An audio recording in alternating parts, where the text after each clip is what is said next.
Some people might find it very unusual that a radio station would come from the owner of a funeral home, but that's exactly what happened. You have two unique individuals with Felix and Angela Morales. They would marry in 1928 in San Antonio, Texas, but they had very different paths getting there. Felix grew up in a situation where he had to help take care of the family, so he had interesting jobs throughout that time period, paper route, and he would also work in his brother's funeral home, for example. My grandfather had lost his own father when he was a young boy. His family realized really quickly that their heritage wasn't recognized in the funeral that they had for their father. So they saw a need in the community. Eventually, his older brother would open Morales Funeral Home in New Braunfels, Texas. So little by little, the younger brothers would go off and open their own funeral homes in different cities.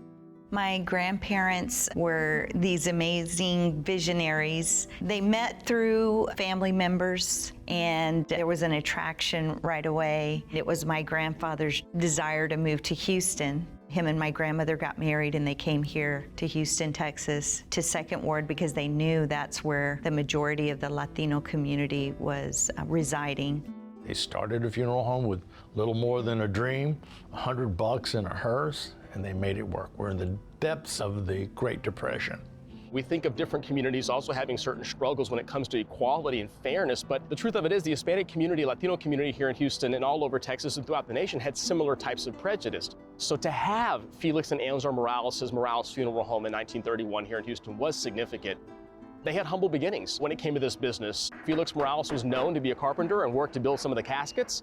Angela Morales would sew and stitch some of the clothing for the deceased. So it was really a bare bones operation.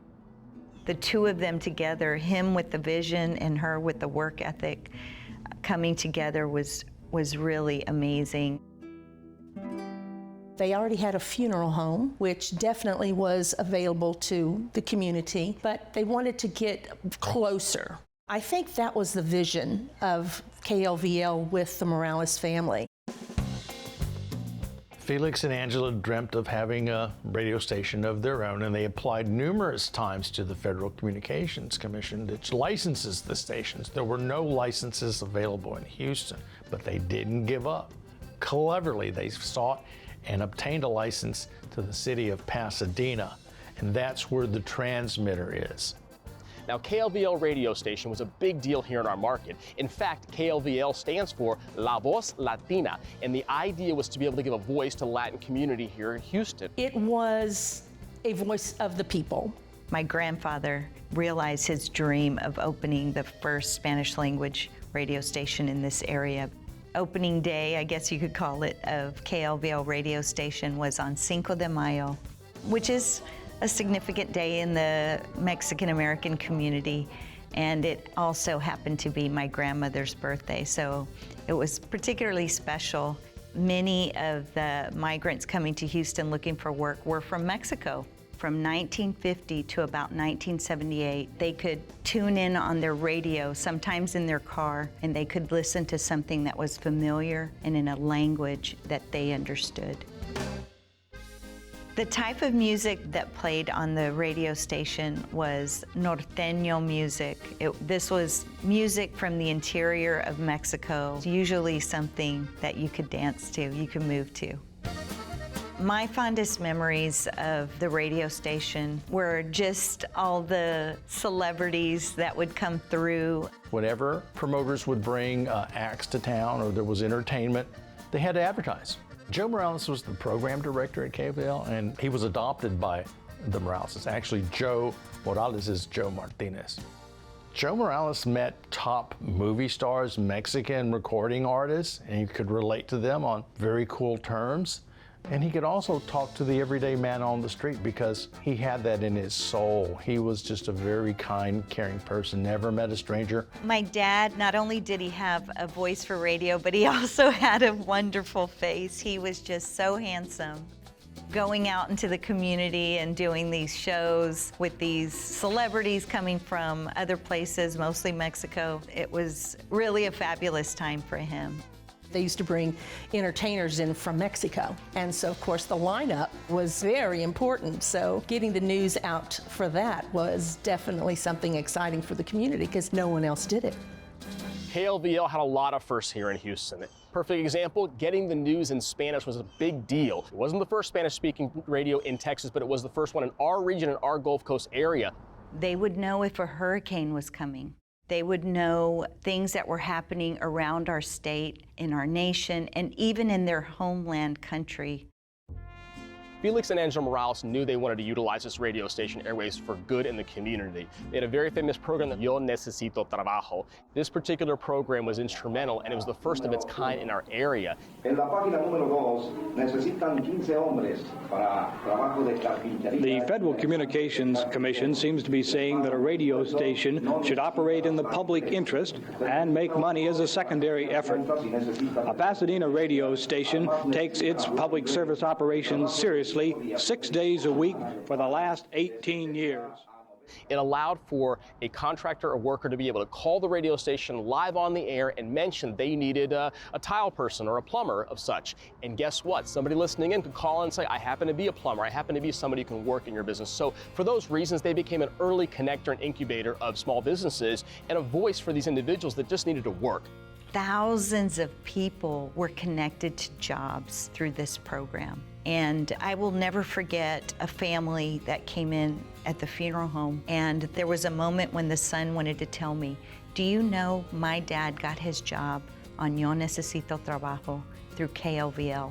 And with that job, he put us all through school, and several of my siblings went on to university, and we all have amazing jobs raising our families right here in Houston, and it all started with that job. I was just blown away. Even as a person who grew up and saw it all, I didn't realize the impact that it had on so many families. They had another program on the radio station, and it was called Que Dios se lo pague, that God will help pay for this, whatever it may be. But it allowed people to call up when they had hardships, things that were, or just needed prayers, just needed some support and love. So if, let's say, someone needed some financial help for someone that maybe hurt themselves or passed away, this radio station and this radio show itself was instrumental in allowing that too. KLVL fue muy importante en la comunidad latina. Primeramente, la gente le llamó la madre de los mexicanos. Jorge Rodriguez worked at KLVL for many years. En ese año no había radio en español, nada más que KLVL. Ni había televisión en español, ni había ningún otro espectáculo en que la gente latina pudiera entretenerse. Jorge was one of those recognizable voices, and his voice will live on forever as one of the voices of KLVL. Maria del Carmen was the very first female Spanish language radio announcer in the Houston metro area. To see this woman in the studio behind the glass and her maneuvering these records, and the time is of the essence, it just made me beam with pride. Beam with pride.